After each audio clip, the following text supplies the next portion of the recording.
Hola, sí, chico, buenos días. Vamos a pasar la lista. Anoceto. Presente, buenos días. Buenos días. Aranda. Presente, buenos días.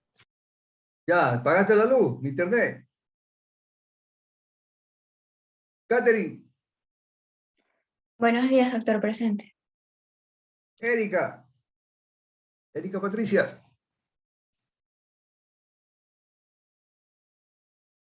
Erika Patricia no ha venido. Muy fallable. Carlos Alexander y otra hierba venenosa. Buenos días, doctor presente.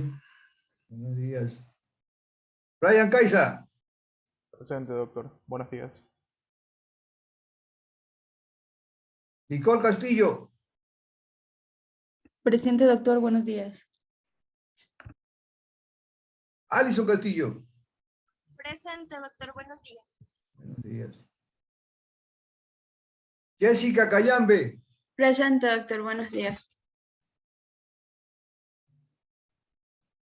Brian Ceballos. Tampoco. Carolina Coazaput. Buenos días, doctor, presente. Brian Echeverría. Presente, doctor. Buenos días.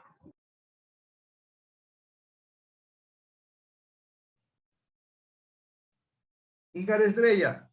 Presente, doctor, buenos días. Anaí García. Buenos días, doctor, presente. Catherine. Buenos días, doctor, presente. Nicole. Buenos días, doctor presente. Grace. Buenos días, doctor, presente. No diga. Talía. Buenos días, doctor, presente. Gabriel Lainez. Buenos días, presente. Narcisa. Buenos días, doctor presente. Buenos días. Venirse dormilona. Leonela Merchán. Buen día, doctor, presente. Uy, ¿cómo hace madrugada? Génesis Mora. Buen día, doctor presente. Laura Moreira. Buen día, doctor presente.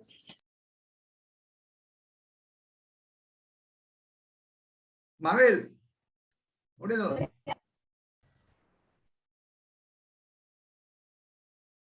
Mabel, chita. Ay, ay, ya la vi, ya la vi. Jesús. Buenos días, doctor. Presente. Buenos días. Daisy.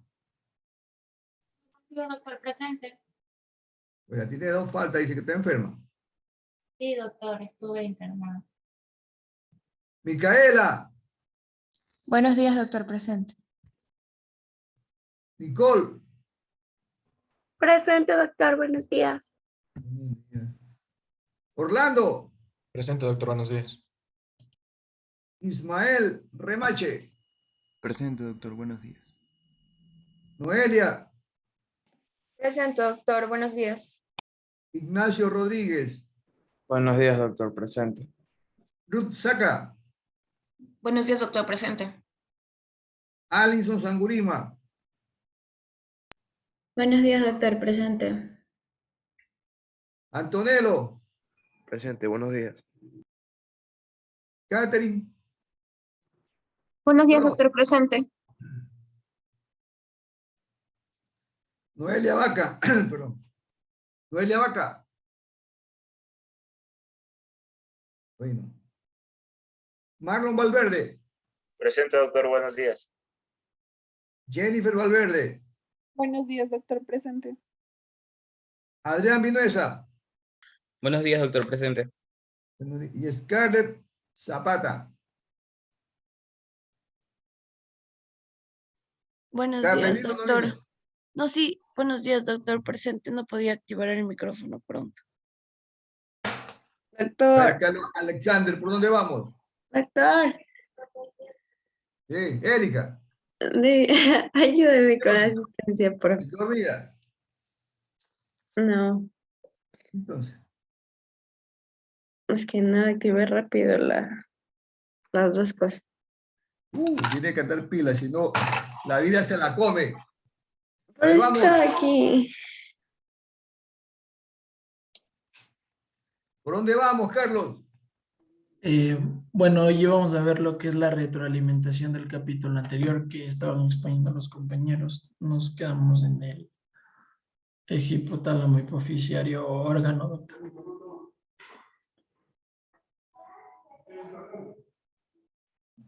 ¿Eso ya vimos o también tengo que ver eso? Ajá. O sea, tenemos que ver la retroalimentación de eso y falta que exponga una compañera. ¿Y ya vimos el hormón de crecimiento? Sí, Eso hay que hacer retroalimentación. sí. Ya, solo que en la anterior clase nos fuimos porque ya estaba mucha información. Ya, así porque ya estaban, algunos se durmieron. Bueno, los que estaban chateando no, entonces me chateo, no se duerme. A ver, la hormona de crecimiento tiene una característica muy especial. Produce hipertrofia e hiperplasia. A ver, Génesis, ¿qué es hipertrofia y qué es hiperplasia? Hipertrofia es el aumento del número de células. Hiperplasia. Hiperplasia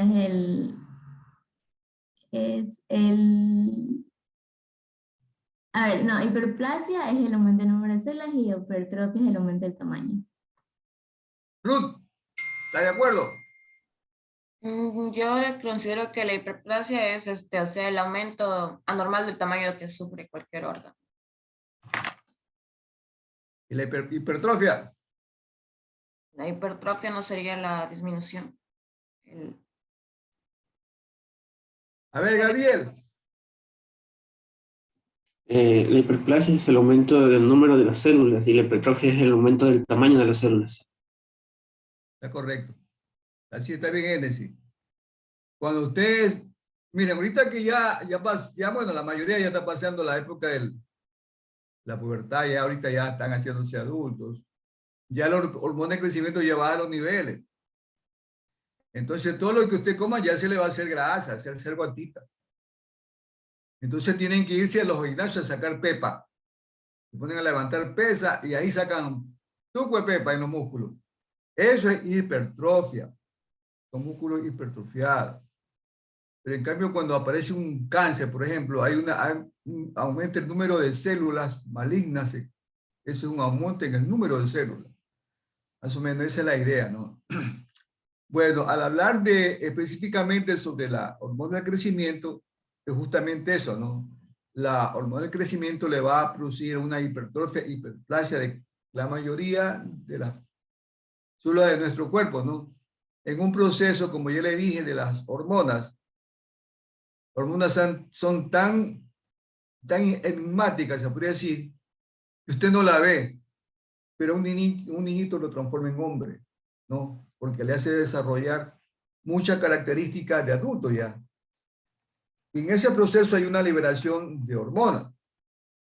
Hay ver la hiperplasia o sea, porque sobre todo a nivel celular, ¿no? En el ADN, acuérdense que el ADN es como la gran biblioteca, donde está toda la información, y ahí llega el hipotálamo, le dice, pues, ¿no? ¿Qué es lo que está pasando y qué es lo que tiene que hacer?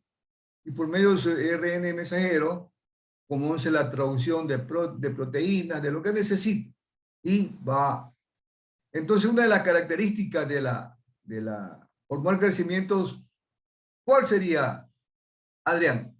Característica de cómo funciona la hormona de crecimiento. ¿Qué hace la hormona de crecimiento? A ver, esta era que inducía al crecimiento de los tejidos en el organismo y asimismo estos conservaban lo que era la capacidad. También otra característica y función era que favorecía el aumento del tamaño de la célula y estimulaba la mitosis, dado a que esto hacía de que crezcan las células y también haya un tipo de diferenciación celular en el crecimiento óseo y en los miocitos preóseos. A ver, Erika, vamos hablando específicamente. ¿Qué ocurre con los hidratos de carbono cuando actúa la hormona de crecimiento?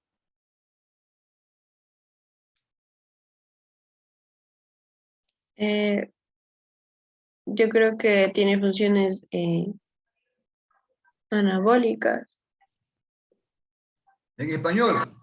O sea, ocupa lo que es de los carbohidratos para, mm, para lo que es lo que se acelera el metabolismo por la síntesis de nueva, o sea, como dice la palabra anabólica, o sea, empieza a construir más, o sea, empieza a sintetizar más, o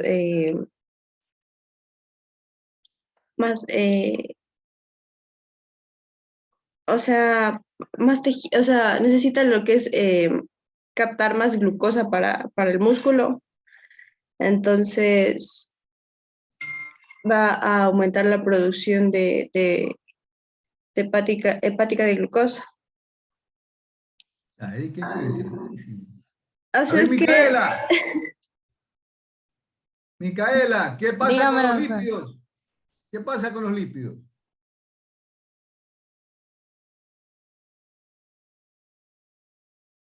A ver, con los lípidos se daría la lipólisis. ¿Y qué es eso, pues? En español.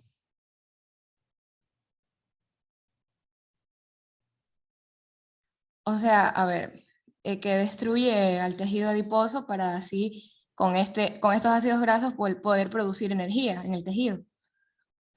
Pero acá Erika dice que saque la glucosa. ¿A quién le creo? No, o sea, mira, con los ácidos grasos que hace que se vuelvan energía, por ende aumenta la masa muscular y en cambio disminuye la glucosa. Escuchando a Erika, me estaba cuenteando. pero yo no dije que aumenta, o sí. Sí, dijo que y hacía, de ahí sacaba la energía. Y, pues, un cuentazo me metió. A Yo dije ver, que Scarlett. aumenta la producción hepática, eso dije. A ver, Scarlett. Zapata. Sí, doctor, le escucho, ¿Qué ocurre dígame. con las proteínas? O sea, ¿cómo exactamente? Pues la función de la hormona de crecimiento con las proteínas, pues. O sea que si yo le hago esa pregunta, pues, ¿cómo exactamente le pongo el 0? Es que no le escuché bien. A ver, Ya vimos los hidratos de carbono, ya vimos los lípidos, lo que pasa con las proteínas. o sea, la función de las proteínas sería construir y mantener todas las células correctamente en nuestro cuerpo. Oiga, y si la puedo conocer, porque ya se van a hacer presencial para por lo menos hacerle la mano. Y las conozco algunas. Pero estas favorecen al depósito de proteínas en los tejidos. Tiene la síntesis de aminoácidos y la producción de nuevas proteínas. También, doctor. A ver. Aranda, ¿se has leído? Como hace 2 meses que no vienes. Algo, sí, sí, sí. ¿Se has leído? A ver. ¿Qué Sobre lo mismo entiendes tú por la diabetes, el efecto diabetógeno que tiene la hormona de crecimiento?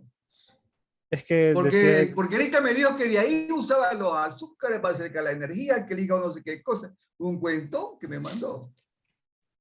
o sea, decía de que justamente cuando la hormona del crecimiento actuaba sobre los tejidos ya por vía endocrina, hacía que otros tejidos, e inclusive el hígado, secrete otro factor, o otro tipo de hormona que era la IGF-1, ¿no? El factor de crecimiento parecido a la insulina. Y esto lo va a hacer tanto el hígado en mayor manera como ¿cómo se llama? Ciertos tejidos periféricos, y lo que va a hacer en este caso es dar el efecto diabetógeno, dar el efecto indirecto, ¿no? Propio de la hormona del crecimiento. Eso es lo que le podría decir. Ya. Bueno, vamos hablando de inmunidad. No sé si usted se ha dado cuenta. O sea, usando la visión nada más, si usted tiene a un adolescente, lo van a ver que está flaquito, Pepa. Y uno que ya va a llevar un poco ya más gordito, ya está más. Pues la gente le come como descosido y no engorda. ¿Por qué será? Entonces ahí viene, y no solamente que los hombres, también les pasa a las mujeres, y las mujeres están más fregadas, porque vienen los estrógenos, y vea, le pone la grasa en los glúteos, que las hace aumentar de peso, bueno, depende cómo las cojas, ¿no? Hay unos que le ponen los estrógenos, le hace una lipoescultura, pero hay otra que le manda un poco, y la hace así, y a otras que no le da nada, depende de la suerte que le toque con los estrógenos. Pero esto todo ocurre ya a este nivel, en la época de la adolescencia, del crecimiento, ¿no? Entonces, la hormona de crecimiento ejerce efecto en todo el organismo. Incluso hay combinación con otras hormonas hipofisarias. De tal manera que la compañera, creo que fue Nicole, creo que fue, ¿no? La que dio esa parte. Nos hablaba de efectos directos y efectos indirectos. O sea, hay una en la que se metaboliza y otra que no se metaboliza. Una que va al hígado para formar la famosa IGF-1, 2, 3 y 4. De las cuales, ¿cuál es la más abundante? Anoceto. La 1 creo que. ¿Y la 2 dónde se encuentra? Ahí sí que no sé. En el feto. Es más abundante en el feto. Y la 1 es la más abundante, la famosa somatemerina C. Entonces hay efectos que son directos y efectos que son indirectos. Efectos que son directos o a corto plazo. Eso es lo que estamos hablando ahorita, pues, ¿no? Que la hormona de crecimiento estimula la gluconeogénesis en el hígado, pero va a pasar algo, que la insulina no actúa normalmente y como que hay una resistencia a la insulina. Entonces la glucosa se mantiene elevada y es lo que se conoce como efecto diabetógeno. Yo le pregunto, efecto diabetógeno, ¿cuál es? Esa es la explicación, ¿no? Porque la insulina como que se hace resistente y no puede ingresar a la célula. Por lo tanto, no entra a la célula y anda circulando en la sangre, ¿no? Y se aumentan los niveles. Entonces, la energía legalmente o en su mayor parte, Erika, la saca de las grasas. Inhibe la captación de la glucosa y aumenta la lipólisis. Ese es el mecanismo, ¿no? Inhibe la captación de la glucosa de tal manera que la glucosa la manda a guardar, se va hacia el hígado, pero cuando está en exceso, no funciona bien la insulina y viene el efecto diabetógeno. Pues normalmente el efecto más preponderante de la hormona de crecimiento es que saca la energía de la grasa, aumenta, usa la lipólisis. Por eso es que le digo que el chico come como descosido y no engorda, porque toda la grasa la utiliza para hacer energía, para hacer su efecto en las proteínas, ¿no? Entonces, aquí ya tienen que, bueno, aquí acuérdense que ya vienen los receptores de la hormona de crecimiento, ¿no? Es un receptor asociado a la tirosina sinasa. Ese atraviesa la membrana y abajo están los receptores, ¿se acuerdan los receptores JAK? JAK2, ahí abajo está, y como la tirosina sinasa hace que se hace una fosforilación y tanto en el miocito, en el adipocito, en el apoptocito, ahí se va a producir los efectos. Eso es lo que decía Erika, que a nivel del hepatocito se formaba antes el efecto amortiguador que tiene, ¿no? Pero ya a nivel de los adipocitos va a hacer que la lipólisis aumente y va a nivel de los músculos, miocitos van a hacer que esto, a formar más proteína, produzca más masa muscular. Entonces, en definitiva, ¿qué es lo que hace los efectos a corto plazo directo?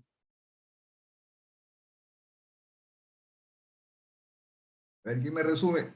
A corto plazo no era que, bueno, hay a corto plazo y a ultra corto plazo. O sea, ahí inhibía la hormona. Sí, Nicole creo que fue la que, sí, ultra corto plazo se lo dijo. A ver, Nicole, ¿cuál es el ultra corto plazo? A corto plazo este iba a tener efectos a ya, ultra digamos, corto sobre el plazo, tejido. dice Grito. ¿Mande? A ultra corto plazo, dijo Grito. Ah, no, yo no hablé de eso. Escuchando, Carlos, tú no me cuentes. Pero sí hay, pues, doctor, ¿o no? Nicole, a ver, Nicole. Nicole, no es Nicole, ¿qué se llama? La chica García. A ver, ¿cuál es ese ultra corto plazo? A ver, convérsame. Bueno, ahí era cuando ya había la hormona circundante en el torrente y ese esa hormona daba un estímulo, una retroalimentación negativa hacia el hipotálamo directamente. En cambio, el de corto plazo iba a dar una retroalimentación negativa a la hipófisis para evitar que se siga produciendo una hormona que sea liberadora dependiendo de qué hormona estemos hablando. ¿Y la ultra corto plazo? Por eso, doctor, ya la ultra corto plazo ya iría directamente al hipotálamo. Y la de corto A plazo. ver, vamos. Ahorita, ¿qué nomás, qué efecto no hemos oído? Primero también, Erika yendo yo a actuar sobre el hígado. ¿Qué hace en el hígado? Con la hormona del crecimiento. Ajá. Se va a producir el factor de crecimiento parecido a la insulina o la somatemetina. Ese ya, eso para hacer el efecto indirecto, el efecto directo, ¿cuál es? El efecto. Erika, explíquele. El crecimiento del La gluconeogénesis. Eso lo dijo Erika, oye. Está chateando, Carlos, y no estás escuchando. Ya, ¿qué más? Ya, eso ya a nivel, ya, con los lípidos, ¿qué pasa? Lipólisis. Ya, y con las proteínas. Facilita la captación de proteínas en tejidos circundantes. Aumenta la síntesis de proteínas, ya. Todo eso son los que llaman efectos directos y efectos a corto plazo. Mejores, inhibe la creación de la glucosa, estimula la gluconeogénesis y el efecto diabetógeno. Ahora, si vamos a los efectos a largo plazo. A ver, Leonela, ¿cuáles son los efectos a largo plazo? Disculpe, doctora. ¿Cuáles son los efectos a largo plazo o efectos indirectos?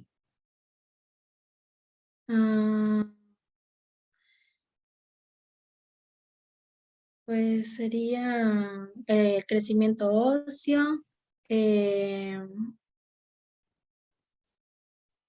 sería Leonela, también usted es crónica. el crecimiento, o sea, el crecimiento de cartílago y el hueso. ¿Y cómo hace eso? ¿Cómo haces? ¿Cómo se hace? ¿Cómo se produce eso? ¿Cómo llega la célula diana? ¿Cómo llega la célula diana? ¿Qué me contesta ahí?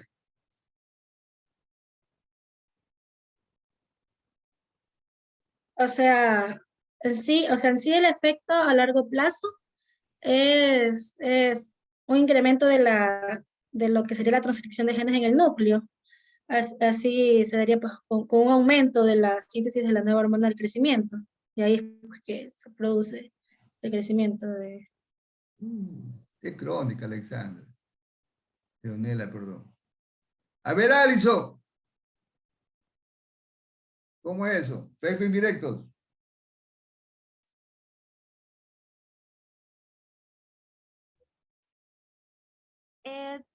Pensaba lo mismo que la compañera que decía sobre lo de transcripción que permite que se transcriban los genes, como dijo, para que aumente la síntesis de la hormona de crecimiento. Y pues de ahí a lo que Por dijo copiona tiene 0. a largo plazo estimula, iba a hablar del hueso, pero bueno. Me preguntas cómo hace, cómo lo hace. ¿Lo del hueso? Sí. Básicamente, como estábamos hablando de las proteínas, hace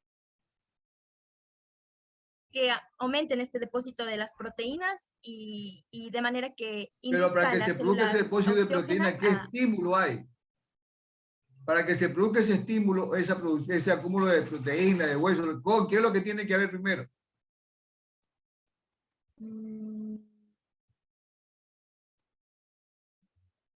Carlos dio una pista. Dijo Carlos que en el hígado se producían dos cosas. Uno, la gluconeogénesis y otra dio la formación de somatomedina. ¿Cuál sería el efecto indirecto entonces?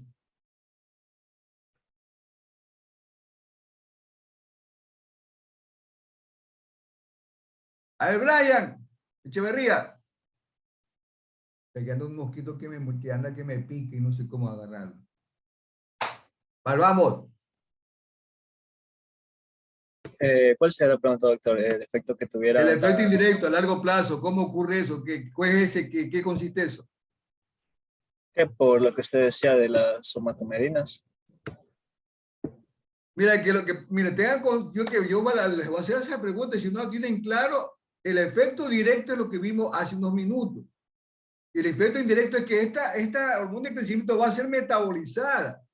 ¿Qué nos dijo de la compañera García? Creo que García fue la chica.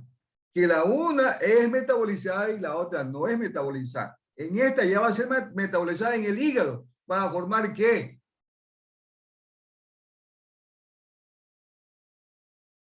A ver, Inga.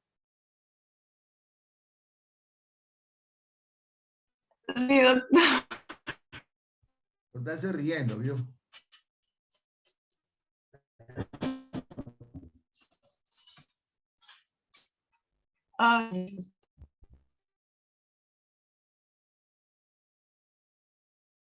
Pero en sí, doctor, ¿cuál es la pregunta? No queda clara la pregunta. A ver, tú mismo, Alexander, contéstala.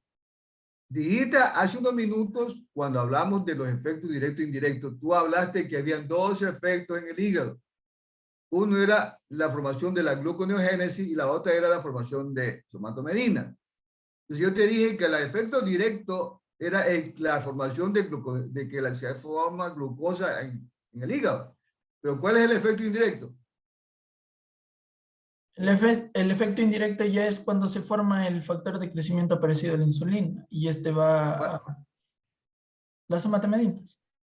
Entonces, eso es lo que, mira, su compañera cuando dio la charla dijo que había una que se metabolizaba y otra que no se metabolizaba. El defecto directo no se metaboliza, va directamente a actuar sobre la lipogénesis, sobre la glucosa, sobre las proteínas. En cambio, el indirecto tiene que ser metabolizada, tiene que irse al hígado y formar la somatomedina. Por eso se llama que es un efecto indirecto y eso ya es largo plazo. En cambio, el directo es enseguida, es a corto plazo. Por eso digo que tienen que tener clara la idea, ¿no? Ahora yo si le pregunto, ¿cómo lo hace? ¿Qué es lo que ocurre aquí con la hormona de crecimiento? Entonces dicen que se metaboliza en el hígado y se forma la somatomedina. ¿Cómo lo hace? Incluso la compañera le habló de la IGFB, de la ALS, ¿se acuerdan?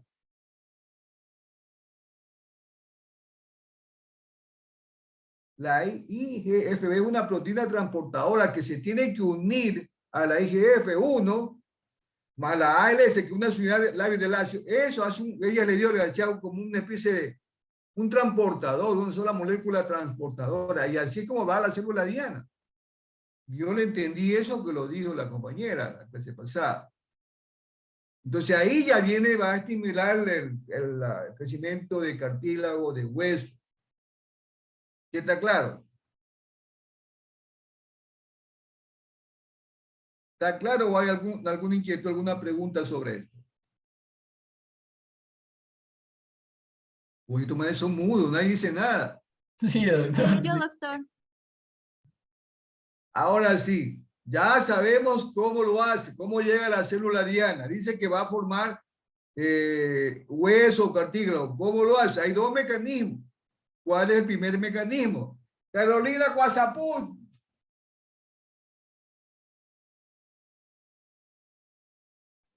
Sí, doctor. ¿Cómo lo hace? Dice que aumenta el tamaño de los cartílagos y el tamaño del hueso. ¿Cómo lo hace? ¿Se ve la pizarra, no?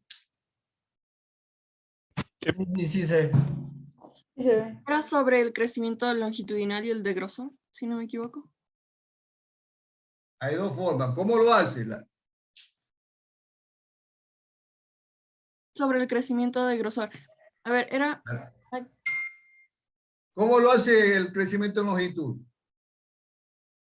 A ver, primero era cuando había una estimulación de la hormona de crecimiento. Y ¿Qué ocurre aquí, por ejemplo, la longitud de los huesos iba a comenzar a aumentar en la parte de lo que son los cartílagos.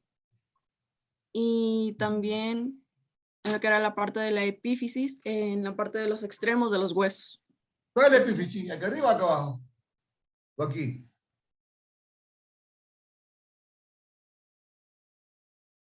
En la parte de los extremos. Y ahí va a aumentar lo que es la parte de los cartílagos. Sí, arriba. Sí, arriba y abajo. Se hace lo que, ¿cómo se llama esto?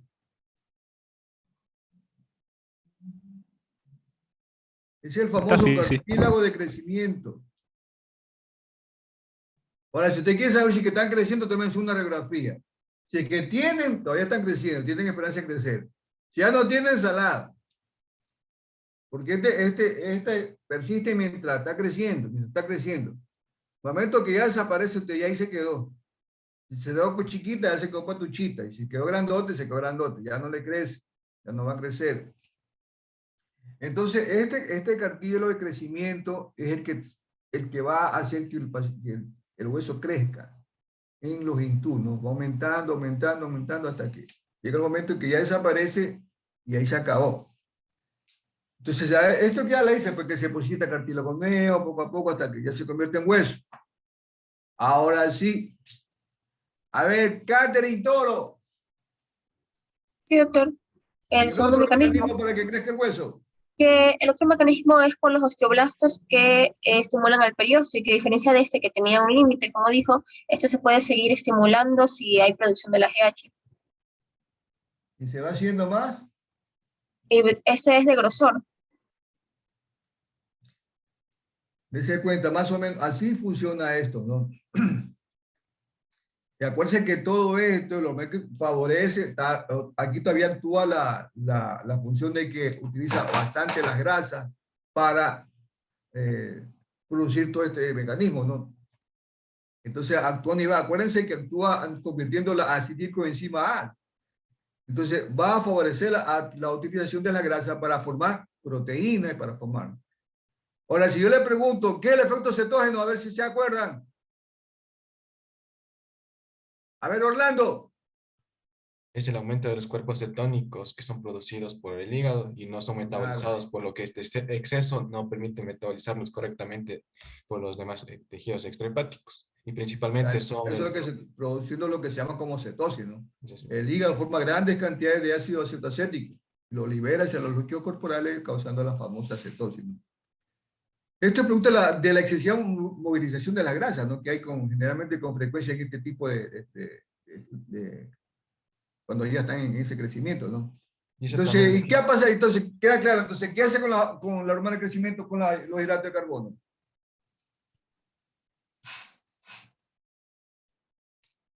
Reduce la utilización de los carbohidratos. Ya, reduce. Otra.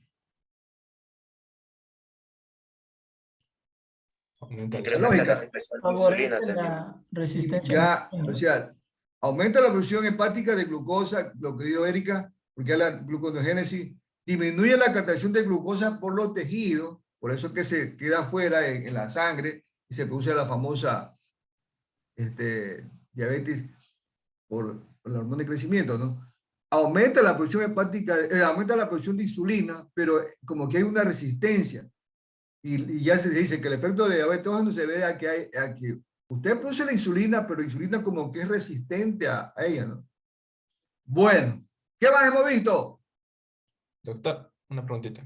Eso también se producía por lo que decía que había un aumento de ácidos grasos libres en el torrente sanguíneo, lo que, digamos, producía que se produzca este tipo de resistencia, principalmente en tejidos del adiposo y muscular, ¿verdad? No te entendí bien. Digamos, decía que... No, pero en definitiva eso, o sea, hay actuado sobre todo el mecanismo de proteínas, hidrato de carbono y lípidos, ¿no? Entonces, hay una interrelación en todo esto, ¿no? Eso es lo que hay que tener en cuenta. ¿Qué más se habló sobre esto, Carlos, Alexander? ¿Se habló sobre la patología ya o todavía no? Sí, ya hablaron acerca del gigantismo y la acromegalia. ¿Y cómo se hace el control de esto? ¿Cierto? Aquí tenemos a la hipófisis. Aquí tenemos a la... perdón, este es el hipotálamo. Hipófisis. Uy, aquí voy a molestar para que no se confunda. Ya. ¿Cómo se regula? Y acuérdense que esto se viene hacia dónde? hacia el hígado, pues, ¿no? Para formar la famosa somatomerina. Ahora sí, ¿qué produce el hipotálamo? GHRH. Ya, la hormona liberadora, ¿no? Hormona liberadora de ya la hormona de crecimiento. Ya está. ¿Qué más produce? Somatostatina. La somatostatina, ¿no? Ya, ¿qué más produce? Bueno, ya, eso también. La grelina, pero ustedes eso no está en el libro, ¿no? Creo yo. ¿O sí está? No, no está eso. Bueno, pero también se produce grelina.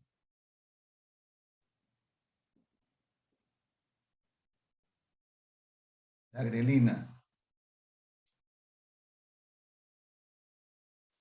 Ahora sí, la grelina.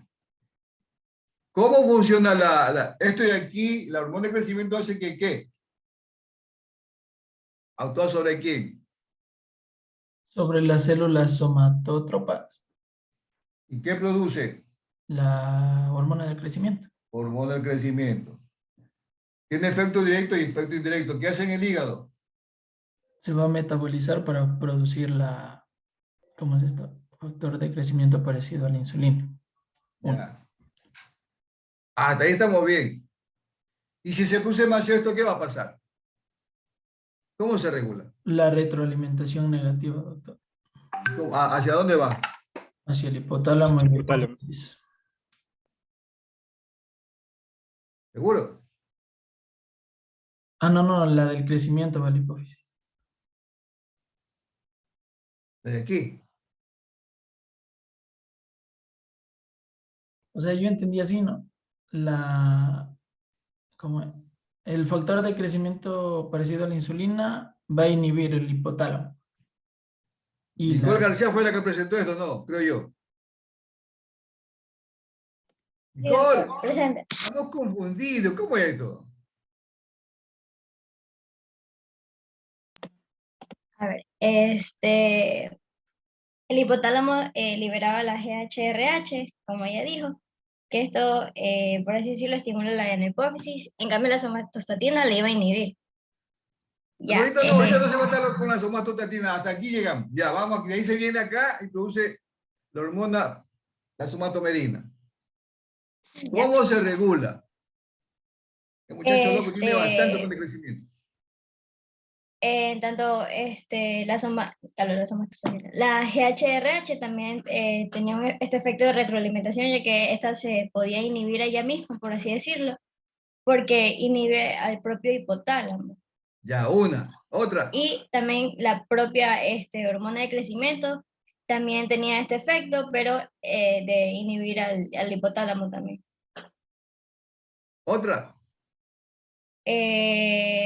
La somatomerina C. ¿Mande? Esta de aquí, la somatomerina, ¿puede inhibir o no puede inhibir? Sí, a la hipófisis. ¿Está escuchando? F1. Pero también puede hacerlo acá, pues. Al hipotálamo. Este que llaman corto y este que llaman largo. ¿Yo no, Nicole? Sí. Ahora sí. ¿Qué hace la somatomerina? Inhibe la secreción de la... Entonces también puede ser controlado por la somatomerina. Y la grelina más bien estimula la formación de hormona de crecimiento. Así es como se regula esto. Bueno. ¿Se han visto no sé si ustedes estaban más en el celular que en la televisión? La televisión hay un programa donde trabaja un enanito, un chiquito. Él vive oriundo de Loja. Tiene un síndrome. ¿Cómo se llama esos síndromes? Enanismo. Sí, tiene un nombre. Yo estoy que es enanito. Claro que es enanismo, pero ¿cómo se llama ese síndrome? De Larón. A ver, Orlando, a saber. Enanismo de Larón, si no estoy mal. Eso, mira, te das cuenta. Intrúyelo a Carlos que no sabe. Oye, eso es mundial aquí. Entonces, aquí vino la Universidad de California a estudiar los casos porque quieren identificar por qué ese gen que existe en esos pacientes no permite que ellos nunca van a tener ni cáncer ni diabetes. Pero en cambio son chiquititos, no son. Entonces están estudiándolo. Han venido a estudiar, creo que eso es en Loja, ¿no, Orlando? Sí, también creo que también hay una parte de Manavita, ¿no? Pero yo he escuchado que más es en Loja, ¿no? Sí, sí, en Loja no. ¿Qué pasa con ellos, Orlando? ¿Tú sabes qué es lo que le pasa a ellos? Este mal me parece que no había, tienen déficit congénito de la síntesis de somatomedina, sí. O sea que si tú le haces un examen de hormona de crecimiento, ¿están normal o están aumentados o están disminuidos? Si tenemos la hormona de crecimiento está normal, pero en cambio la otra forma, la que es metabolizada, va a estar disminuida.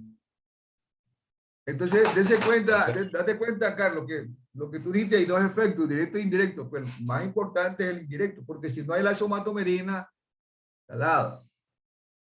E incluso hay una tribu en el África, los meos del África son chiquititos.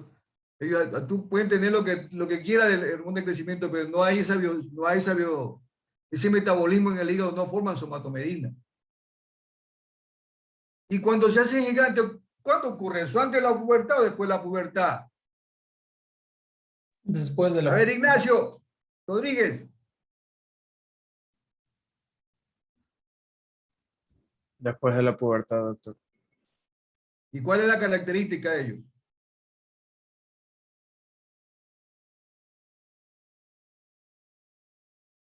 ¿Puede llegar a crecer hasta cuánto? El más grande que haya habido. 2.5. 2.5, es un inglés. Mire que eso del gigantismo ha habido anteriormente, ¿no? Generalmente son unos tumores que hay ahí y que hacen que esto siga creciendo, ¿no? Pero a medida que va pasando los años, ya la ciencia se va dando cuenta de los problemas y lograron detener a un inglés. Todavía vive, le paso el dato, no sé si ya se habrá muerto, pero ya tenía como 70 años. Pero todavía vive. Porque él, chica, comenzó a crecer en la clase hasta que lo estudiaron y le encontraron que era un tumor que tenía en la hipófisis. Lo trataron, pero él ya quedó grandote. El gran problema de ello es que los implementos médicos que tenemos nosotros no están a su altura. Imagínense cómo le metemos ahí un tubo a ese pulmón si tiene grandotote. Los zapatos, tienen que mandarlo a hacer porque son una piernaza. Y cuando ocurre después de la pubertad, ¿qué ocurre? ¿Qué pasa ahí? Noelia Rodríguez. Dígame, doctor. Cuando el problema ocurre después de la pubertad, ¿qué va a pasar con esos pacientitos? ¿Qué enfermedad o qué origina? La acromegalia. ¿Y en qué consiste? Aquí va a producirse como un grosor de todo lo que son los huesos, aumentando su tamaño, principalmente de lo que eran las manos, la cabeza, los bordes supraorbitarios. Parecían todos con rústicos, unos cualquiera grandotes, unos pómulos grandes, una manaza. Nosotros sí tuvimos un paciente así, ¿no? Ellos se complican por problemas de sistema, se hace hay un daño multisistémico y comienzan a hacer diabetes, el señor falleció como unos 50 años y pico, ¿no? Pero nosotros le decíamos trucutru, de verdad que se pareció una serie de trucutru. Pero eso ocurre, me se cuenta cuando ocurre antes y cuando ocurre después. A ver, Carlos, tú que eres inteligente, si te llega un paciente chiquitito y estás sospechando que tiene problemas en el crecimiento, ¿qué exámenes le pide? De la hormona del crecimiento, doctor. Claro, pues, doctor. Nicole, explíquele al compañero que hace quedar mal y tipo inteligente. ¿Cómo es el flujo de la secreción de la hormona de crecimiento? Nicole. Dígame, doctor. No me digan que no sabes porque te puso una imagen, hay una figurita. Ya pues lo que estaba explicando el doctor, que el hipotálamo iba a secretar la GHRH y esta iba a actuar sobre las células somatótropas Y aquí ya lo que iba a hacer es que este se iba a unir a unos receptores que estaban en la membrana de esa. Y lo que iba a pasar aquí es que, digamos, iba a unir a una proteína que era, ¿cómo sería? Que estimula, por así decirlo. Entonces, ya aquí lo que iba a hacer es que se activaba el sistema de nilato ciclasa, y esta de nilato ciclasa lo que iba a hacer era activar lo que era que aumente la AMP cíclico, y esto iba a hacer que entre calcio a la, bueno, iba a hacer que estimule la proteína quinasa A, y eso iba a activar los canales de calcio, entrando calcio a la vesícula y causando la exocitosis de la A ver, hormona de Nicolás, crecimiento. compañero, la pregunta, Carlos tiene un pacientito que él sospecha que está con problemas del crecimiento y él le ha pedido el examen de la hormona de crecimiento. ¿Está correcto o, no, o está incorrecto eso?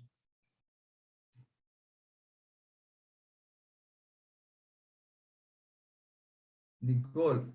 Yo diría que sí, pero creo que también es importante también ver lo de la somatomedina C.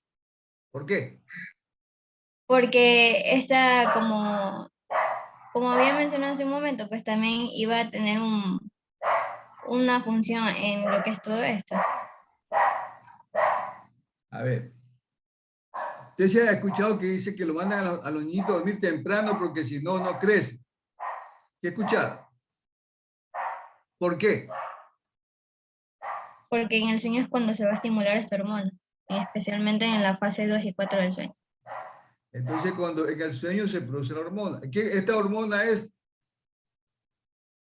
estable o es fluctuante, Nicole? Fluctuante. Entonces, resulta que el amigo Carlos Alexander, le pidió un examen y le toman la muestra de sangre cuando estaba aquí. Le va a salir con niveles bajos. Para estar seguro, le hace otro examen. Le hace cuando está acá. La sale altísimo. ¿Y ahí cómo hace el diagnóstico?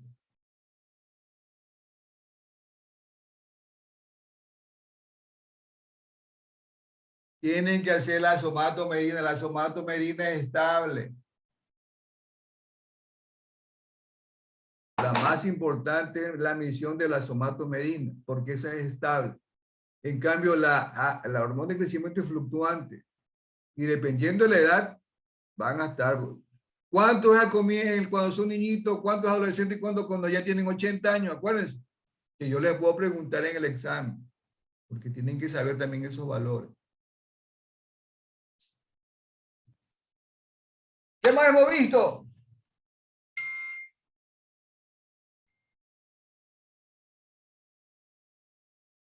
Me parece que ya hasta ahí, doctor. Ya hay hormonas más tiroides. Bueno, ya no hay más preguntas sobre hormona de crecimiento para continuar.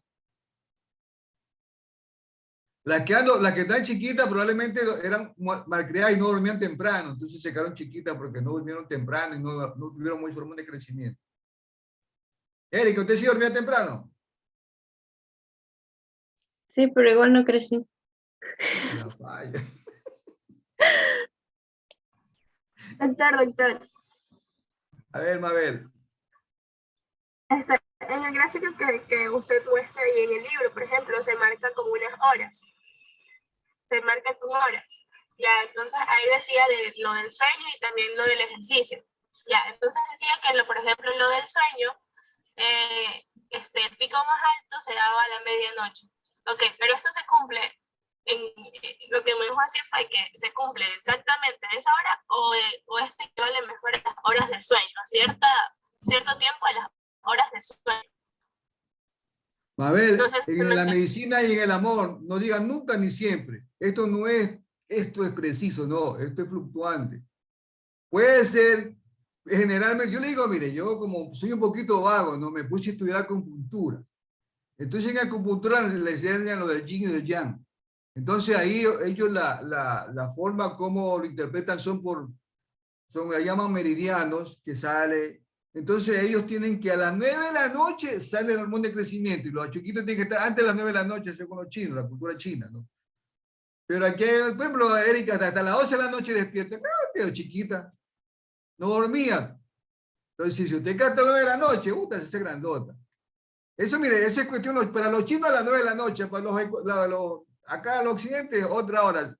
Pero generalmente son las primeras, hasta supuestamente hasta las 12 de la noche. Después de las 12. Es que mire, aquí utiliza mucho el cortisol. El cortisol comienza, el cortisol está elevado. A medida que va bajando, le da sueño. Se va a dormir. Comienza a dormir, otra vez comienza a subir. Subió, se despierta. Otra, es lo que llama el ritmo circadiano. Pues puede ser que nosotros nos acostamos y despertamos solitos. Cuando el sueño solita se queda dormida y cuando se despierta solita se despierta porque hay este ciclo. Así también hay que ir con una especie de ciclo. Dicen que generalmente en las primeras horas de la noche ocurre. Ahora, decirle que a las 9:05 es fregado, porque yo le digo, cada uno tiene su propio ciclo.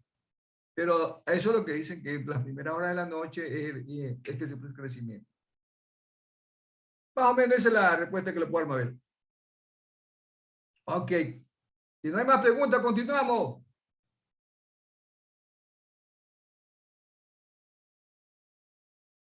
¿A quién le toca, Carlos?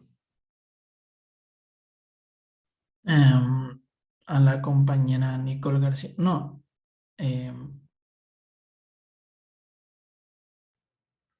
A mí, doctor. Alison. A ver, vamos.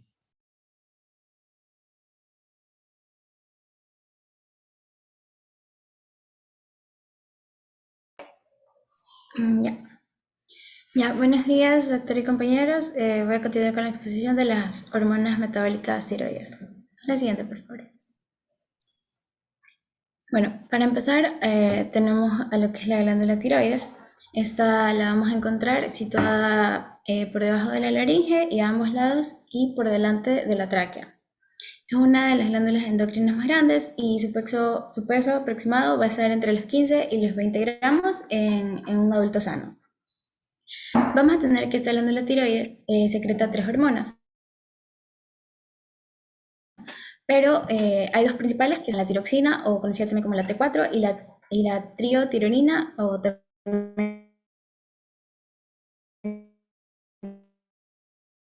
conocida como la T3. Ya.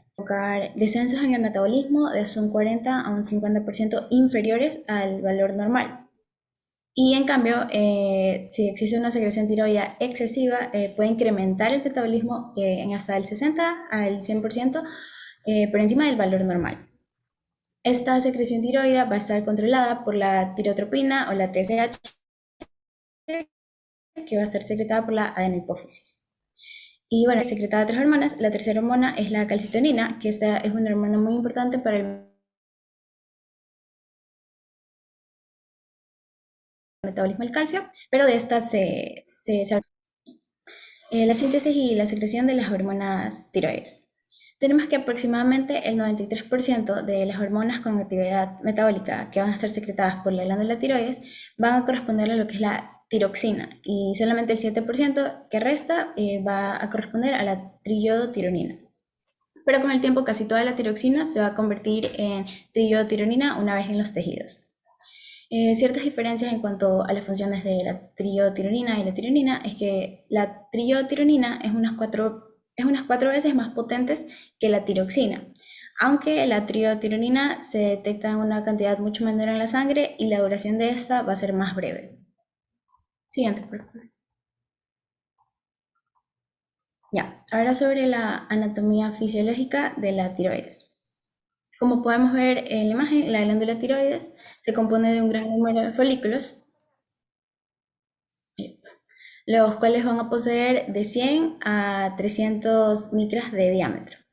Estos folículos van a ser repletos de una sustancia secretora, la cual se va a llamar el coloide, y también van a estar revestidos por células epiteliales cúbicas que secretan hacia la luz de los folículos. El componente principal de este coloide va a ser la tiroglobulina, que es una glucoproteína de gran tamaño, y su molécula va a contener a lo que son las hormonas tiroides. Cuando la secreción la encontramos en el folículo, la sangre debe absorberla de nuevo por medio del epitelio folicular para que de esa forma actúe en el organismo. Ya. El flujo sanguíneo por minuto de la glándula tiroides va a equivaler unas 5 veces a su peso, lo que va a suponer un aporte sanguíneo bastante comparable al de cualquier otra región de nuestro organismo. Como podemos observar en la imagen, también la glándula tiroides cuenta con células C, las cuales van a secretar lo que es la calcitonina, que era importante para el metabolismo del calcio. La siguiente, por favor. Bien. Tenemos que el yoduro es necesario para la formación de la tiroxina. Para que se forme una cantidad normal de tiroxina al año, se requieren unos 50 miligramos de yodo al año, los cuales van a ser ingeridos en forma de yoduro, o lo que es su equivalente, que va a ser a 1 miligramo por semana. Para impedir la deficiencia de yodo, se suele añadir una parte de yoduro sódico por cada 100.000 partes de cloruro sódico a la mesa de sal común. El destino de los yoduros ingeridos. Los yoduros ingeridos por la vía oral se van a absorber desde el tubo digestivo hasta la sangre. Y en condiciones normales, la mayor cantidad se va a excretar rápidamente por medio de la vía renal, siempre y cuando primero las células tiroides hayan retirado selectivamente una quinta parte de la sangre circulante y la hayan empleado para sintetizar las hormonas tiroides. Siguiente, por favor. Ahora sí, con la bomba del yoduro y el importador del yoduro de sodio, o lo que es el atrapamiento del yoduro. La primera etapa para la formación de las hormonas tiroides va a consistir en el transporte de los yoduros desde la sangre hasta las células y los folículos de la glándula tiroides. Aquí tenemos que la membrana basal de esas células cuenta con la capacidad de bombear de forma activa el yoduro hacia el interior de las células. Y este bombeo lo va a conseguir mediante la acción del importador de yoduro de sodio, o el NIS, que este transporta el ion yoduro a lo largo de 2 iones de sodio a través de la membrana basolateral de la célula. La energía para este transporte del yoduro en contra de un gradiente de concentración va a provenir de la bomba ATPasa, la cual se encarga de bombear sodio hacia el exterior de la célula y así va a establecer una baja concentración de sodio intracelular. Y este proceso de concentración de yoduro en la célula es lo que se va a conocer como el atrapamiento del yoduro. Ya. Este atrapamiento del yoduro por medio de la glándula tiroides va a depender de varios factores, pero el principal va a ser la concentración de la TSH o la tirotropina, la cual va a estimular la actividad de la bomba de yoduro en lo que son las células tiroides.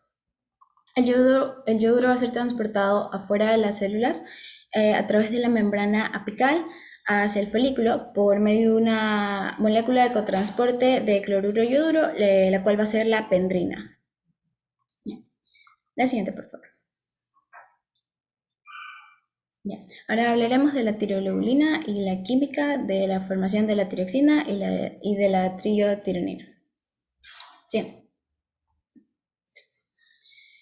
Ya. Comencemos con la formación y la secreción de la tiroglobulina por las células tiroides. Siguiendo el proceso, vamos a tener que el retículo endoplasmático y el aparato de Golgi van a sintetizar y secretar hacia los folículos la tiroglobulina. Y cada molécula de tiroglobulina va a contener unas 70 moléculas del aminoácido tirosina. Y esta tirosina es el sustrato principal, el cual se va a combinar con el yodo para así dar lugar a la formación de las hormonas tiroides. Bien. Entonces tenemos que las hormonas tiroides se van a formar dentro de la molécula de tiroglobulina. Entonces van a constituir una parte de esta molécula durante la síntesis de las hormonas tiroides y después, cuando ya se almacenan en el coloide de los folículos. Siguiente, por favor.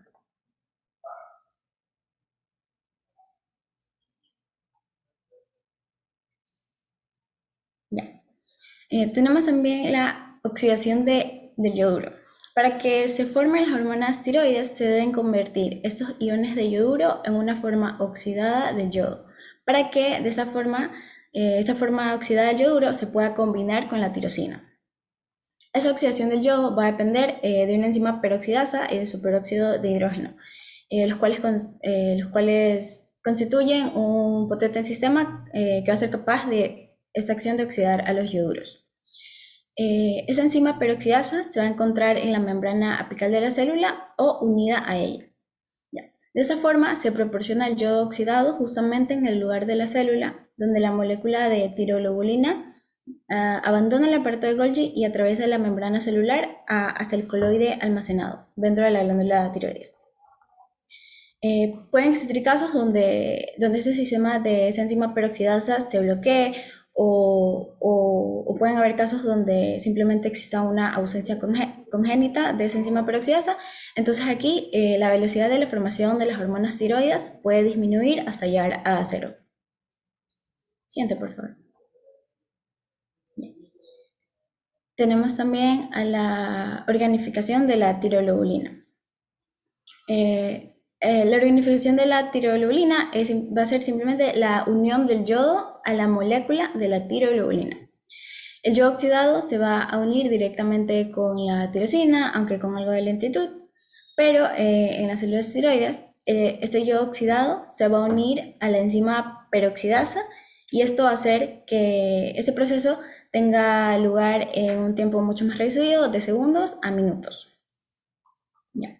Entonces, a medida que la tiroglobulina se libera del aparato de Golgi o se secreta hacia el folículo a través de la membrana apical de las células, el yodo se va a fijar alrededor de la sexta parte de las tirosinas contenidas en la molécula de la tiroglobulina. Ya. Siguiente, por favor. Aquí tenemos las etapas sucesivas de la iodación de la tirolina y la formación final de las dos hormonas tiroides básicas, que como ya sabemos son la tiroxina y la triiodotironina. Entonces, tenemos primero que la tirosina se va a ayudar a monoiodotirosina y después a diiodotirosina. Y después en los siguientes minutos, horas o incluso días, los residuos de esa iodotirosina se van a comenzar a acoplar entre sí.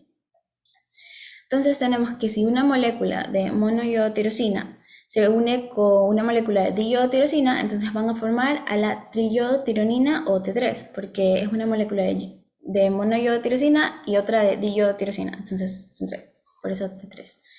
Y esto va a representar alrededor de la 15ª parte del total de las hormonas. Tenemos también que se pueden formar pequeñas cantidades de la T3 inversa o RT3, mediante el acoplamiento de diiodotirosina y monoiodotirosina, pero esta T3 inversa parece que no tiene importancia funcional en los seres humanos. Y luego tenemos que si se unen dos moléculas de diiodotirosina, entonces van a formar el producto principal hormonal, que va a ser la tiroxina o T4, porque son dos moléculas de diiodotirosina. Siguiente, por favor. Tenemos el almacenamiento de la tiroglobulina. La glándula de tiroides va a ser la única glándula endocrina que posee la capacidad de almacenar grandes cantidades de hormona. Una vez que se finaliza la síntesis de estas hormonas tiroides, cada molécula de tiroglobulina va a contener hasta 30 moléculas de tiroxina y algunas moléculas de triiodotironina. Entonces, de esa forma, los folículos pueden almacenar una gran cantidad de hormona tiroide, suficiente para cubrir las necesidades del organismo durante 2 o 3 meses. Entonces, cuando se cesa la síntesis de esa hormona tiroide, los efectos fisiológicos de esta deficiencia pueden tardar varios meses en aparecer, ya que se tiene lo que tenemos almacenado. La siguiente, por favor. La liberación de la tiroxina y la triiodonina del tiroides. Entonces, es necesario que la tiroxina y la triiodotironina se separen de la molécula de tiroglobulina. Este proceso va a tener lugar gracias a que la superficie apical de las células tiroides van a emitir unas extensiones como en formas de pseudópodos, y estas van a rodear pequeñas porciones del coloide y van a constituir vesículas de pinocitosis, las cuales van a alcanzar la punta de la célula tiroidea. Entonces, los lisosomas del citoplasma se van a fundir con estas vesículas de pinocitosis y van a formar otras vesículas digestivas, las cuales van a contener enzimas procedentes de los lisosomas mezcladas con el coloide. Ya. varias enzimas proteinasas van a digerir a las moléculas de la tiroglobulina y van a liberar a lo que es la tiroxina y a la triotironina, las cuales se van a difundir a través de la base de la célula tiroide hacia los capilares y de esa forma es que van a pasar a la sangre. Parte de la tiroglobulina que se encontraba en el coloide va a entrar a la célula tiroide por medio de endocitosis. Entonces tenemos que alrededor de las 3/4 partes de la tirosina yodada en la tiroglobulina va a permanecer como monoyodotirosina o MIT y también va a permanecer como diyodotirosina o DIT. Ya. Durante la digestión de la molécula de tiroglobulina, esas tirosinas yodadas no se van a secretar hacia la sangre, sino que el yodo que contiene se va a separar por medio de una enzima desyodasa. Esa enzima desyodasa va a recuperar todo el yodo para que la glándula lo recicle y de esa manera forme nuevamente hormonas tiroides. Y aquí igualmente vamos a tener que, en caso de que exista una ausencia congénita de esta enzima desyodasa, muchos pacientes van a sufrir de un déficit de yodo y esto va a provocar el fracaso de este proceso de reciclaje del yodo para la formación de nuevas hormonas tiroides. Ya. Tenemos también la secreción diaria de... la secreción diaria de tiroxina y de triotironina. Entonces, como ya sabían, el 93% de las hormonas tiroides liberadas por la glándula va a corresponder a la tiroxina y solamente el 7% a la triotironina. Pero después, casi la mayor parte de esa tiroxina se va a convertir a triotironina. Entonces tenemos que la hormona que va a ser liberada en última instancia hacia los tejidos y va a ser empleada por los tejidos va a ser la triotironina y de esta se van a generar unos 35 microgramos diarios. Ahora sí, siguiente, por favor. Ya. Entonces, por último tenemos al transporte de la tiroxina y de la triiodotironina hacia los tejidos. Ya, siguiente. Entonces, tenemos que la tiroxina y la triiodotironina van a estar unidas a lo que son a las proteínas plasmáticas. Entonces, cuando ingresan a la sangre, más del 99%, tanto de la tiroxina y la triotironina, se van a combinar con diversas proteínas plasmáticas, las cuales pueden ser que se van a unir con la globulina fijadora de la tiroxina en un 70%, se van a unir a la prealbúmina en un 20% y se van a unir a la albúmina fijadora de tiroxina en un 10% aproximadamente. La siguiente, por favor. La tiroxina y la triiodotironina se liberan lentamente a las células de los tejidos. Entonces, vamos a tener que debido a la gran afinidad, no la anterior, ya, vamos a tener que debido a la gran afinidad de esas proteínas plasmáticas a las hormonas tiroides, estas sustancias y especialmente la tiroxina se va a liberar con lentitud hacia lo que son las células de los tejidos. Entonces, la mitad de la tiroxina presente en la sangre se va a liberar hacia las células de los tejidos cada 6 días aproximadamente. Y la mitad de la triotironina, como esta triotironina tiene una menor afinidad, va a tardar tan solo un día en llegar a las células. Al entrar a las células, tanto la tiroxina como la triotironina se van a unir nuevamente a proteínas intracelulares, aunque la tiroxina lo va a hacer con una mayor fuerza que la triotironina. Entonces aquí se vuelven a almacenar, esta vez ya en lo que son las células diana, y se van a utilizar con lentitud a lo largo de lo que son días o semanas. La siguiente, por favor.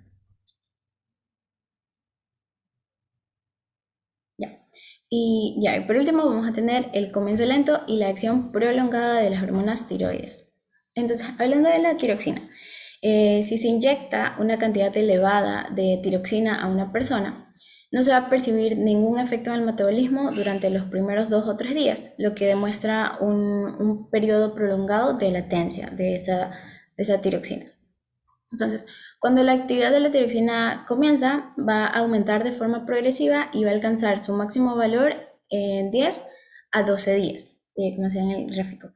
Y posteriormente va a descender con una semivida de unos 15 días. y parte de esta actividad va a persistir ya sea entre 6 semanas a 2 meses. Ya. Y en cambio con la triotironina, sus acciones son rápidas y van a tener lugar con una rapidez hasta 4 veces mayor que lo de la tiroxina. Y el periodo de latencia de esta triotironina se va a acortar tan solo hasta 6 a 12 horas y la actividad celular máxima de la triotironina la va a alcanzar tan solo en 2 a 3 días. Y gracias. ¿Comentarios? ¿Preguntas? Algo que no esté claro. Importante que comprendan la formación, porque de aquí ya viene, me imagino, las acciones a nivel de todo el cuerpo. ¿Qué función tienen? ¿Qué van a hacer? Basado en lo que se ha aprendido. A ver, la glándula tiroides, ¿qué nomás secreta? T3, T4. Ya, T3, T4. ¿Cómo se llama? Triotironina y tiroxina o tetraiotironina. ¿Quién controla esto?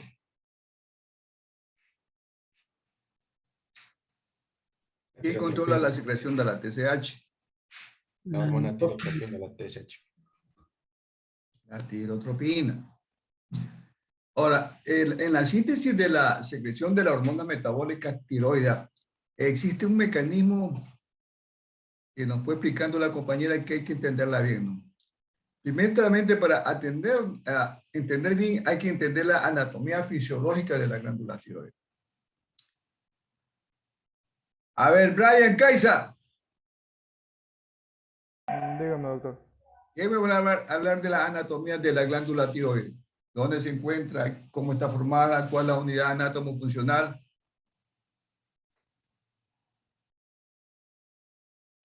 ¿Qué forma tiene? Sobre la anatomía, perdón, estaba haciendo muy bien.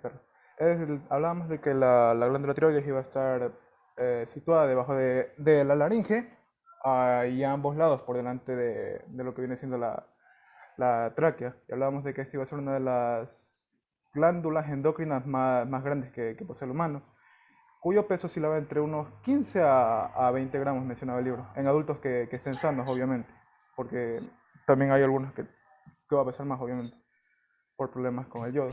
Ahora, ¿qué más? La unidad funcional de esta, hablábamos que era, que tenía coloides. Y estos a la unidad anátomo-funcional. Iban a estar revestidos por células epiteliales cúbicas. Y estas iban a secretar hacia la luz de estos folículos. Catherine García. Sí, doctor, dígame. Recuérdele la anatomía a Brian Kaiser que se ha olvidado. Pues está por debajo de la ¿Cuál laringe. ¿Cuál es la unidad anátomo-funcional de la tiroides?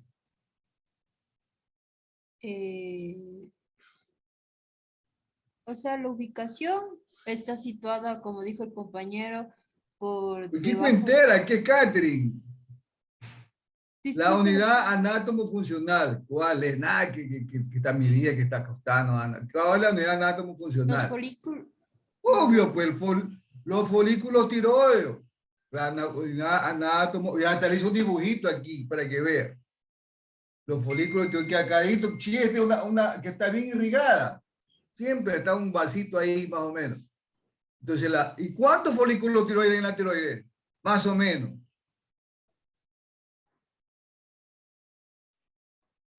¿Qué tamaño tienen? Los folículos tienen un tamaño de 100 a 30. ¿A 30 o a 300? De 100 a 300. Ahí sí. ¿Cómo están formadas? Ahí sí lo que dijo el compañero. Están revestidas de células epiteliales cúbicas. ¿Y cuál es el componente principal aquí? Sería una glucoproteína. ¿Cómo se llama? Tiroglobulina. Ya, entonces miren, Ya nos quedamos con la unidad anátomo-funcional del riñón, de la tiroides, que es el folículo tiroideo. Folículo tiroideo que siempre está bien vascularizado, por eso es que le puse un vasito al lado. Ahora vamos haciendo la grandota. Hagámosle el zoom.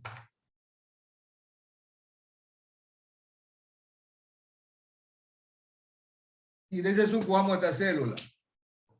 Que dijo que una célula epitelial cúbica. Ya.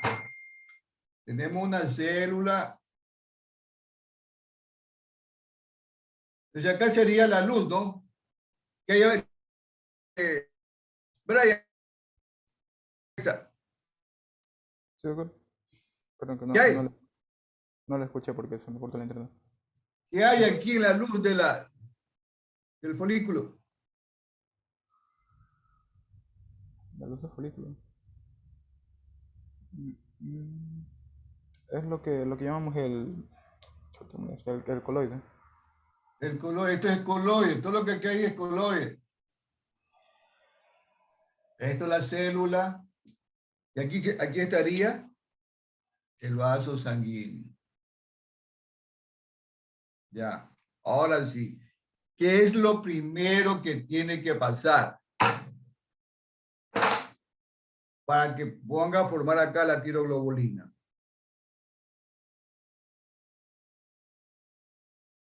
Transporte de yodo desde la sangre hacia la célula.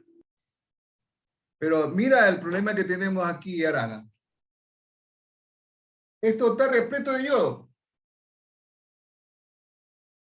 Y va a pasar yodo de aquí a acá. Es decir, que hay un mecanismo de contracorriente. ¿Cómo va a hacer ahí? ¿Cómo resolvió el problema? Vea que Diosito es sabio y se inventa cualquier cosa. Aquí tenemos primero, ¿qué nos dijo la compañera?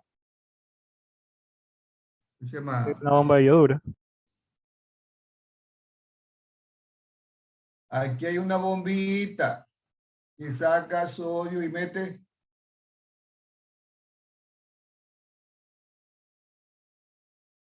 Saca 3 y mete 2. ¿Está correcto o no está correcto? Así nos dio la compañera.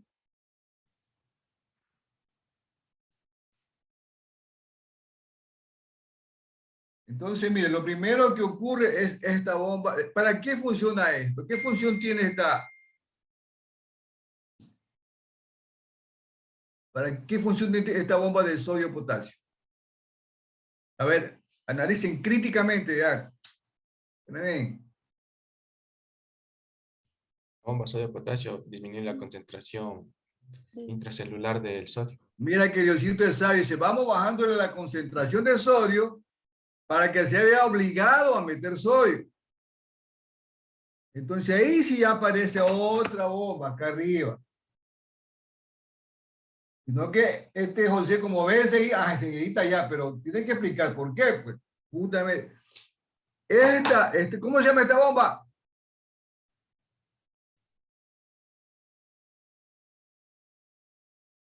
Importador de yoduro.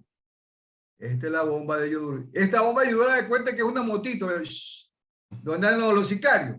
Ahí van 2 siempre. Siempre andan 2. Bueno, yo te dejo que tú entres sodio,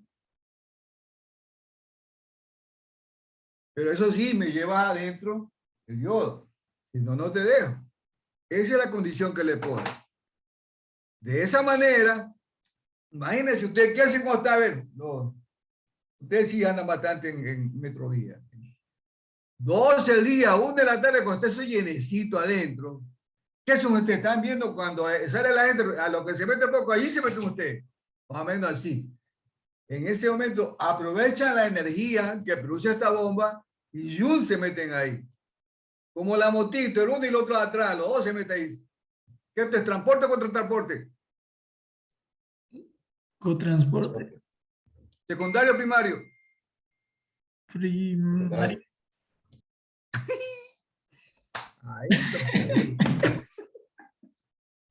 Eso está en el kinder, oye, Carlos. O sea, que no sepa, qué vergüenza. Bueno, entró el yodo. La bomba de yodo ya está ahí. Hasta ahora sí. Ya nos olvidamos de estos individuos. Shh, ya tenemos yodo adentro. Ahora sí. ¿Qué va a pasar con este yodo que entró? Siguiente paso. Acuérdense que esto es importantísimo. ¿Cuánto se necesita? ¿Cuántos miligramos al año se necesita de yoduro? 50. ¿Cuánto a la semana? 56 semanas. ¿Al año cuánto? 50. ¿Y a la semana? 1 miligramo. 1 miligramo. Eso dijo la compañera ahorita. Mire que yo no estoy, lo que yo soy compañera. Ahora sí, ya entró la bomba de yoduro, ya tenemos el yodo adentro. ¿Qué va a pasar ahora? Siguiente paso. Sale hacia la luz. ¿Cómo así? ¿Y cómo se llama eso? Pendrina. Ecotransporte, contratransporte. ¿Para qué pasa acá? Para pasar acá, ¿qué necesita? Aumentar su concentración. Ya se pasó ahí. ¿Qué está yendo eso? Desyodarse. Oxidación. Ahí viene la oxidación del yoduro. ¿Quién hace? ¿De qué depende su oxidación?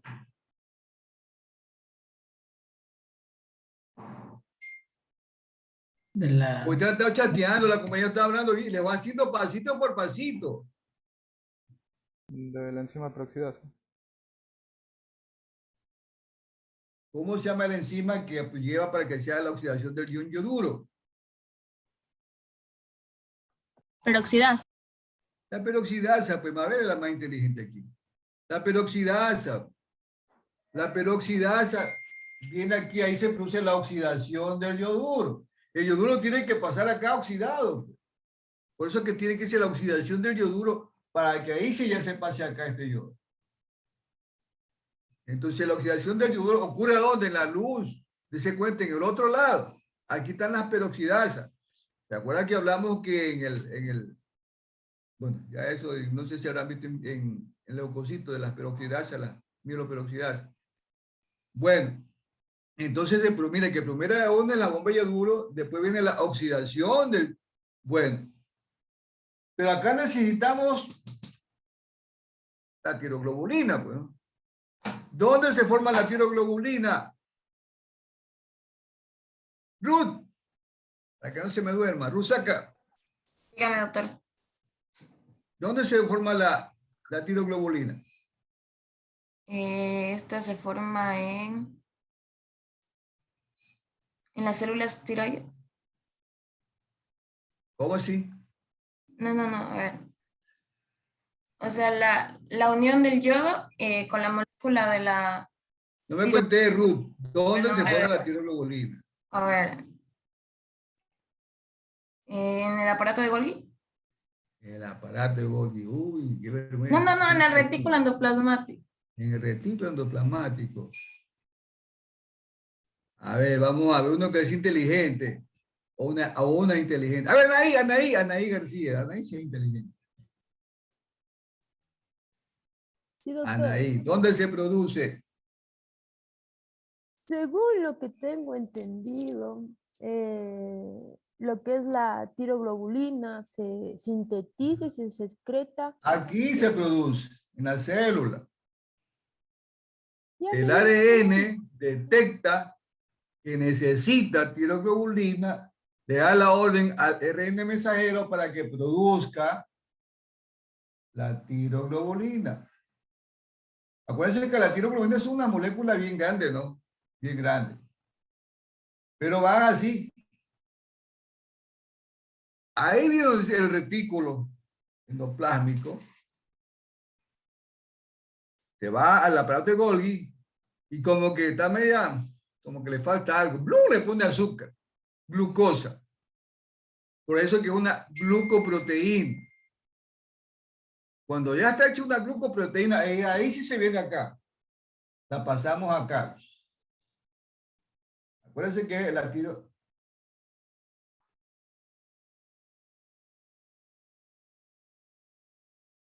Tiene bastantes moléculas, ¿no? Entonces ya la tenemos acá.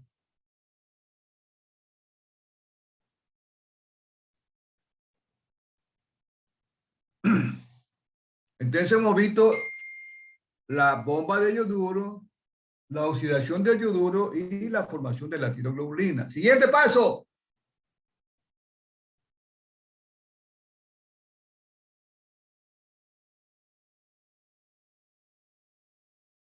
El acoplamiento.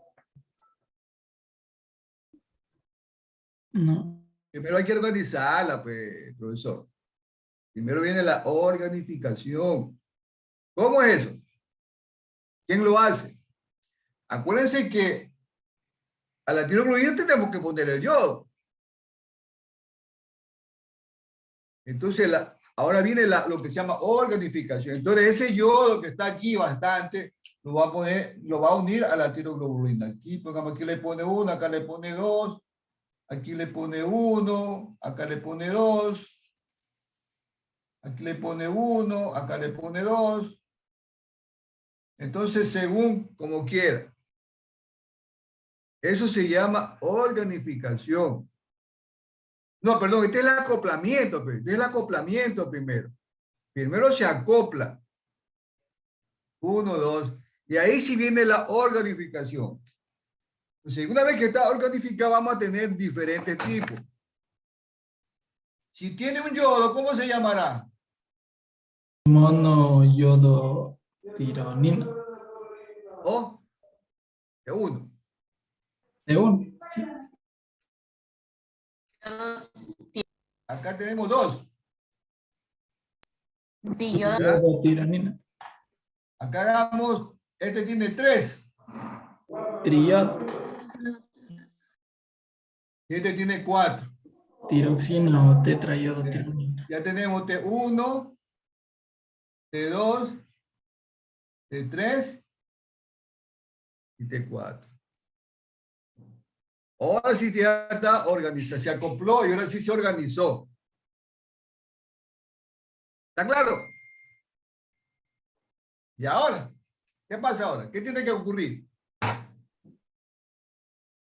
Ya para excretarse, creo, debe volver a entrar y... ¿A dónde tiene que ir?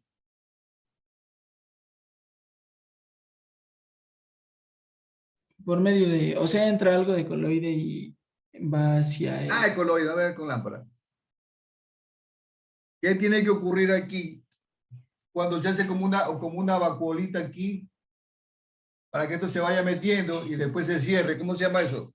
Endocitosis. Pinocitosis. Por medio de pinocitosis se viene acá.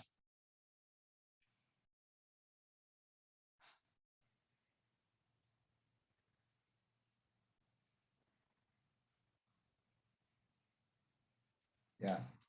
Así ya tenemos T1, T2, T3 y T4. Ya la pasamos ya está adentro en la célula. Y aquí que viene, se va a dividir para poder liberarse, solo se van a liberar las más fuertes, que son T3, T4. Esas son las que se van a liberar. ¿Y qué va a pasar con la otra? Con T1 y T2. ¿Qué ocurre? Entran a reciclar. ¿Cómo se reciclan?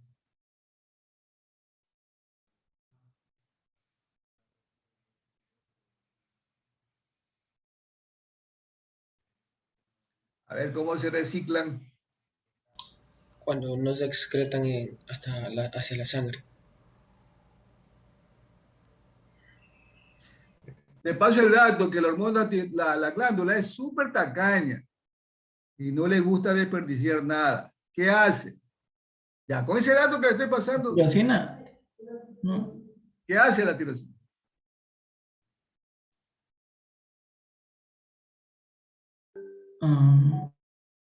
A ver, la compañera que puso, ¿dónde está? No la veo. Por medio de la enzima desguiasa. La desayodasa les quita el yodo porque está cañísima. Ey, te vas, pero a mí me deja el yodo. Se queda con el yodo. ¿Y está claro?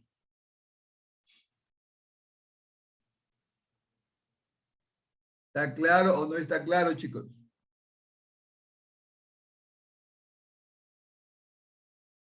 Entonces, el principal producto de la hormona, de toda esta reacción de acoplamiento, es la tiroxina, la molécula de tiroxina, o sea que creo que ese es el principal producto, ¿no? Y se forma, a veces también se dice que se forman pequeñas cantidades de T3 inversa. O sea, bueno, eso ya...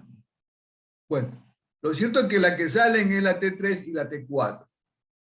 Se liberan, van a la sangre.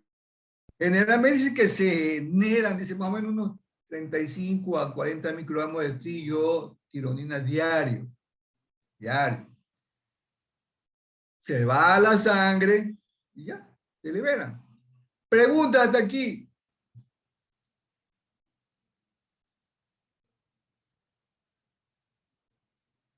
¿Está claro? Doctor, ¿podría repetir lo del reciclamiento de la T1 y T2, por favor? Es que yo le estoy diciendo que esta glándula es bien tacaña y no deja que se le vaya el yodo. Como dijo la compañera, viene la desayodasa y recupera el yodo. La tiroglobulina no le importa porque eso tiene que ir acá para volver a formar acá, pero el yodo no lo deja escapar. La desayodasa retiene el yodo y ya si le saca el yodo ya no es nada, pues ya más tiroglobulina nada más. Entonces eso te pasaría para formar otra vez y formar otra nueva T3 y T4. Así. Entonces este mecanismo de acción tiene que sabérselo porque justamente las drogas que se utilizan para el tratamiento están basadas en este mecanismo de acción. Hay uno que bloquea la bomba de acá, hay uno que bloquea la bomba de acá, hay uno que bloquea la bomba. O sea, depende de qué medicamento es y según eso le va bloqueando para que no se produzcan o para que se produzcan, dependiendo si es hipertiroidismo o hipotiroidismo. Entonces, ¿está claro hasta ahí? Creo yo que hasta ahí ha llegado la compañera.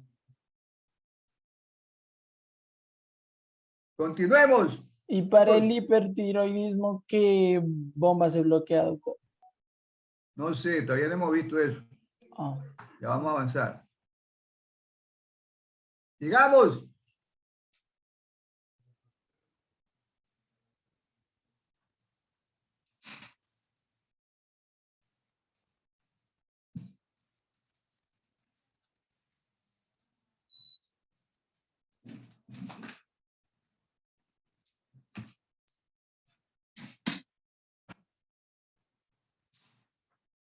Profesor, la compañera Vaca, no me acuerdo el nombre, creo que era Noelia, no va a poder exponer el primer tema que va antes en el syllabus, antes de las sustancias antitiroides y ya patologías, porque se le había muerto un familiar.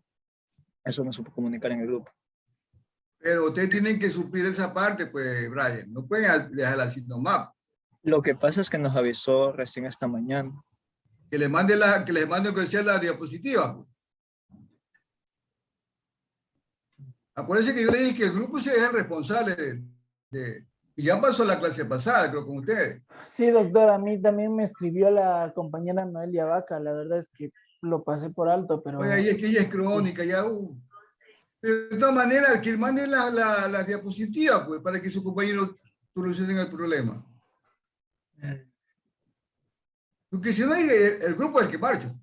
Porque es el grupo el que está presentando. Es que la compañera ya no ha respondido. Y no sé si habrá salido o algo, pero estaba con... Brian, ¿de qué grupo eres tú? ¿Tú eres de este grupo? Sí, soy del grupo 6. ¿Y Carlos? Dígame, doctor. ¿Tú eres el grupo que estás poniendo? No, doctor, pero la compañera me escribió para yo informarle. ¿Cuándo te escribió? Me escribió tipo 6:30 de la mañana. ¿Y por qué no escribió ayer, otro día? Es que creo que fue reciente lo que sucedió con respecto a su familiar. O sea, recién se había enterado y ni apenas se enteró, se fue. Bueno, los problemas han sido diseñados para ser superados. Tienen que superarlo. De hoy 5 minutos para que lo superen.